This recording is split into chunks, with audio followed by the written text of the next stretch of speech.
Speaker. Speaker? कौन सा speaker? ये वाला सर? ये सर ऑब्जेक्ट यहाँ पे कोई भी स्पीकर? कोई भी स्पीकर सर। बताइए जी। सर हमको तेज बोलने से कोई फायदा नहीं होगा, हमको अपने वर्क को बेटर करना चाहिए। हम मतलब तेज चिल्लाने से कोई फायदा नहीं होगा, हमें अपने वर्क के थ्रू बोलना चाहिए। सर बट दूसरी साइड सोचे तो नेगेटिव पॉइंट भी बनेगा, क्योंकि आजकल का जो टाइम है वहाँ पे सिर्फ उसी की सुनी जाती है जिसकी आवाज़ बुलंद होती है। नो बट हमें वर्क के थ्रू नहीं, खड़े हो प्लीज, स्टैंड अप। हाँ, बात नहीं, इन्होंने आपके पॉइंट को कह रहे हैं, ये कह रही हैं कि जो आप कह रहे हो वो बकवास है, तो आपको क्या कहना है?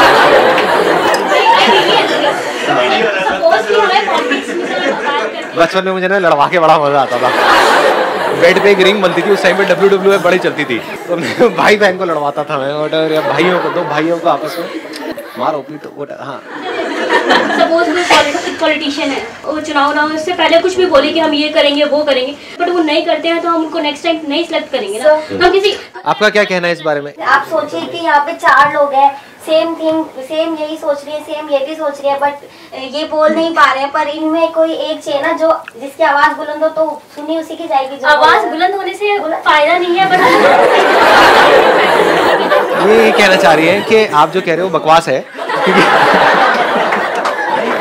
क्योंकि आवाज बुलंद होने से कोई फायदा नहीं है। This is what she is saying. आप कह रहे हो आवाज बुलंद नहीं होनी चाहिए, आप कह रहे हो आवाज बुलंद होनी चाहिए, तो मैं मतलब किसकी मानूं? मतलब कौन हारा कौन जीता, ये तो पहले ये हो जाए। नहीं, मैं एक का हाथ ऊपर करके विनर इज व्हाटएवर। हाँ, कौन हार मान रहा है आप दोनों? प्लीज ऐसे मजाक कर रहा हूँ, थोड़ा और तो नहीं लग रहा ना? ठीक है, चलता है ना? हाँ ठीक है। देखो, अगर इसको मैं कंक्लूड करूँ आपके दोनों के पॉइंट्स को, तो शॉर्ट टर्म में तो उसकी सुनी जाएगी जिसकी आवाज बुलंद है, कि जैसे अगर कोई बहुत कॉन्फिडेंस से बोलेगा तो एकदम सबका ध्यान उसकी तरफ चला जाएगा, लेकिन उसके बाद में देखा जाएगा कि वो बोल क्या रहा है, उसका कंटेंट क्या है, उस बात में कितना दम है। और बात में दम कहाँ से आता है? एक्सपीरियंस से आता है। उस बंदे में कितना दम है। फॉर एग्जांपल अगर आप यहाँ बोल रहे हैं, बट अगर आपका कंटेंट मैटर जो होगा वो हमें इंस्पायर नहीं करेगा, तो हम यहाँ क्यों बैठेंगे सर? एग्जैक्टली। अगर आप सिर्फ चिल्ला रहे तो हमारे लिए हाँ, बिल्कुल ठीक बात है, वो नॉइज बन जाएगा, है ना? हाँ, उसमें हम इन्वॉल्व नहीं हो पाएंगे। हाँ, वो स्पीकर बेकार हो गया। स्पीकर की जो सबसे इंपॉर्टेंट क्वालिटी है वो है क्लैरिटी ऑफ वॉइस। ऐसे ही हमारी लाइफ में ये इंपॉर्टेंट नहीं है कि हम कितना बोलते हैं, कितना सोचते हैं। इंपॉर्टेंट है कि हमारी क्लैरिटी ऑफ थॉट क्या है, क्लैरिटी ऑफ अंडरस्टैंडिंग क्या है। That is most important. और वो कहां से आती है? वो आती है पैशन से।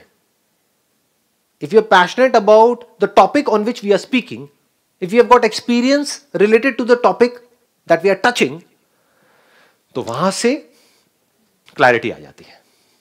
अब कोई टॉपिक है, उसका मेरे को कोई एक्सपीरियंस नहीं है, फॉर एग्जाम्पल कि भाई इस एंट्रेंस एग्जामिनेशन को कैसे क्रैक करना है, एक 12वीं पास आपको क्या बताएगा कि उसे तो वहां पे वो कॉन्फिडेंस नहीं आ सकता। वहां पे मैं जो भी बोलूंगा that's going to be a noise, वो शोर हो जाएगा।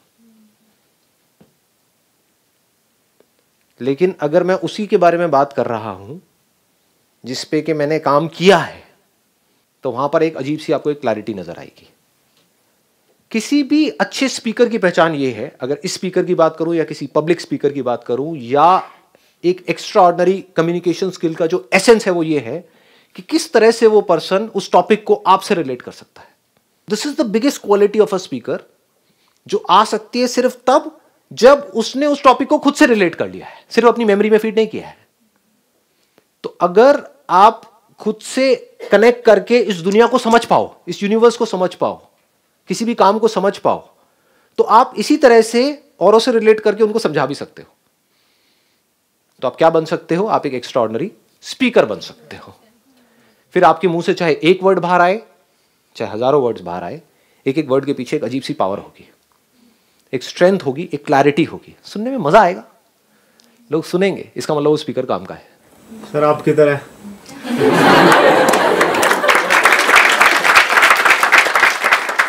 बनना है तो एक स्पीकर की तरह बनो।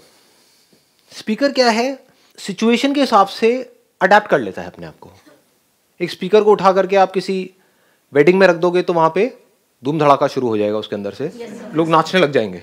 और उसी स्पीकर को उठा करके कहीं पर आप किसी की 13वीं पे रख दोगे, वहां पे धांधू नहीं आएगी, वहां पे वही आएगी जो आनी चाहिए। तो जो सिचुएशन होती है, जगह होती है, उसके हिसाब से स्पीकर में से कुछ आ रहा होता है। यानी कि जो स्पीकर के पीछे है, जो उसके पीछे से बोल रहा है, वो क्या बोलना चाहता है, वो बीच में इंटरफेयर नहीं करता है। तो आपके अंदर से बहुत कुछ आता है, लेकिन हम क्या करते हैं, उसमें इंटरफेयर करते हैं, उसको पूरी तरह से आने नहीं देते हैं। स्पीकर अगर इंटरफेयर करे, कोई बंदा जो बोल रहा है तो स्पीकर के थ्रू वो बीच में अपना ही कुछ ऐड करने लग जाए, तो स्पीकर किसी काम का नहीं है। स्पीकर की अच्छी क्वालिटी का मतलब क्या है कि जो पीछे से माइक से बोला जा रहा है वही स्पीकर में से आ रहा है, बीच में कुछ मिलावट नहीं है। दैट मीन्स कि वो बहुत अच्छा स्पीकर है। जितनी ज्यादा क्लैरिटी के साथ वो आ रहा है, इसका मतलब बहुत ही अच्छा स्पीकर है। पीछे से कोई बोल कुछ रहा है, उसके साथ में एको आ रही है या कुछ भी अजीब सा हो रहा है, that means that is not a good quality speaker. तो अगर हमको ये समझ आ जाए कि जो हमारा बेसिक नेचर है उसके पास रहेंगे, जो बेसिक नेचर है वो है हम सबका सच बोलने का। बाय नेचर हम कैसे होते हैं? बचपन में हम सब क्या बोलते हैं? झूठ बोलते हैं, सच बोलते हैं? सच बोलते हैं ना। बाय नेचर हम क्या हैं? हम सच बोलने वाले हैं, झूठ बोलने वाले हैं? सच बोलने वाले हैं। लेकिन धीरे धीरे क्या हुआ, हमारी कंडीशनिंग ऐसी हो गई, आप कह सकते हो जो हमारा बेसिक नेचर है उसमें मिलावट हो गई। तो जितना हम अपने बेसिक नेचर से जुड़े रहेंगे उतनी ही हमारी अंडरस्टैंडिंग डीप होती चली जाएगी। अगर हमारी आदत है झूठ बोलने की, तो आज आप दूसरों से झूठ बोलोगे और कल आप अपने आप से झूठ बोलोगे।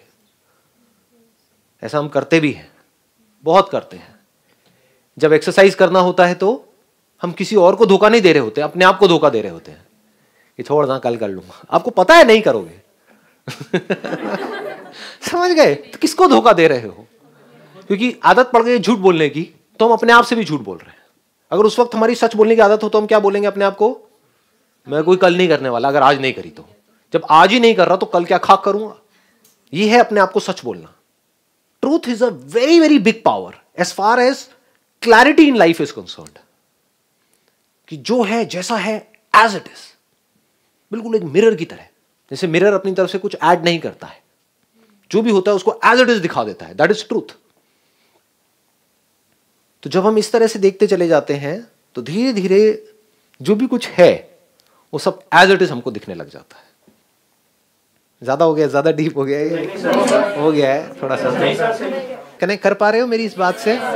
It's not a moral science class that I am talking about. मैं ये नहीं कह रहा कि आपको सच बोलना चाहिए, अरे झूठ बोलो ना, क्या दिक्कत है?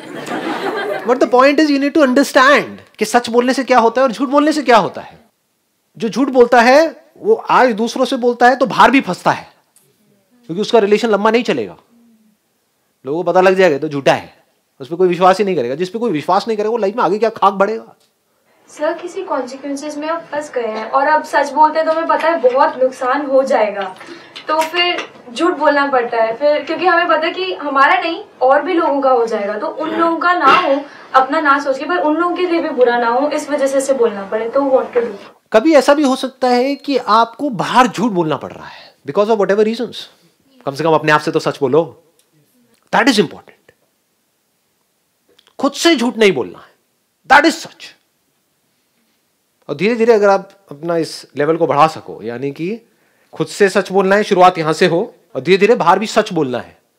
इन 99.99% ऑफ द केसेस 0.01% ठीक है, चलता है जी।